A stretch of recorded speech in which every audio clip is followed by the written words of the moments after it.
In one form or another, the Passover Haggadah has stood at the center of Jewish life for more than 2,000 years.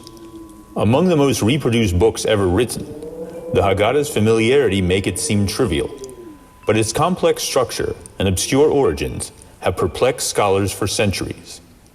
Even the identity of its author has long been a mystery, until now. Presented by Seder Educational Media, Mysteries of the Haggadah. This episode, Avadim Hayinu, Secret Act of Defiance.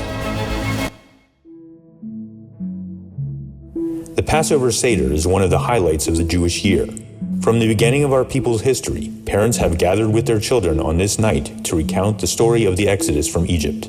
And for more than 2,000 years, that retelling has begun with a familiar phrase, Avadim Hayinu lefaru b'Mitzrayim, v'yotzienu Hashem Elokeinu misham, b'yad hazakah u'v'zroa netuya.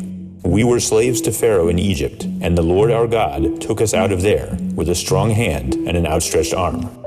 This is the opening line of the Haggadah following the four questions. It sounds like a verse from the Torah, but it isn't. Oddly enough, this famous phrase is a combination of two verses, both from Devarim, the book of Deuteronomy. The first is sometimes called the answer to the question of the wise son. It reads, "We were slaves to Pharaoh in Egypt, and the Lord took us out of Egypt with a strong hand." The second verse is part of the Ten Commandments, specifically the fourth commandment to keep the Sabbath. The verse reads, "And the Lord your God took you out of there with a strong hand and an outstretched arm." The combination is the famous line that begins the Haggadah, a sentence that never occurs in the Torah.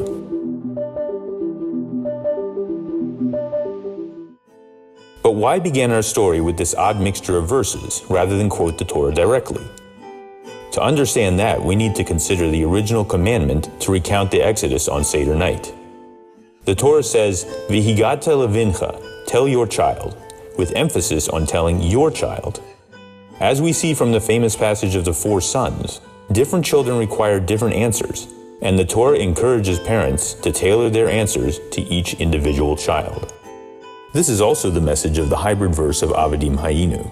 Because the two verses it combines are so similar, one can easily mix up their language by accident.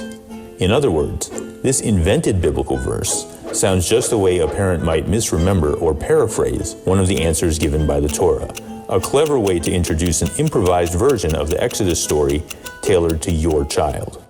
And because Avadim Hayinu is based on a verse from the fourth commandment, it also makes a special allusion to multiple meaning. The Ten Commandments occur twice in the Torah, but the two passages aren't identical. Famously, the fourth commandment in Shemot, the book of Exodus, reads, "Remember the Sabbath and keep it holy," while the same commandment in Devarim, Deuteronomy, says, "Guard the Sabbath and keep it holy." These are two complementary aspects of Shabbat, which God conveyed simultaneously from Mount Sinai. Therefore, the fourth commandment has a unique connection to multiple meaning, making it the ideal verse to remind us to tailor our story to each individual child. Centuries before a written Haggadah existed, Avadim Hayinu was the standard phrase used to begin the Exodus story at the Seder, like once upon a time. But if Avadim Hayinu wasn't originally written down, how do we know how old it is? That evidence came about through a secret act of Jewish defiance that happened more than 2,000 years ago, a story that begins with Alexander the Great.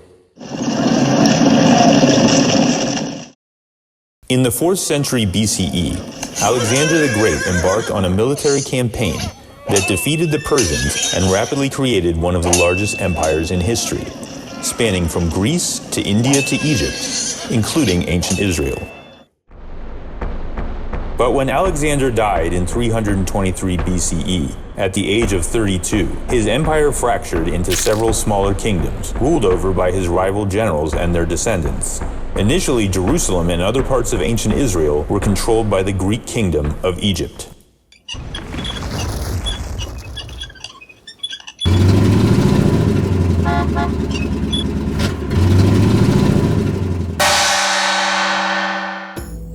According to tradition, in the mid-3rd century BCE, the Greek pharaoh Ptolemy II demanded that his Jewish subjects translate the Torah into Greek.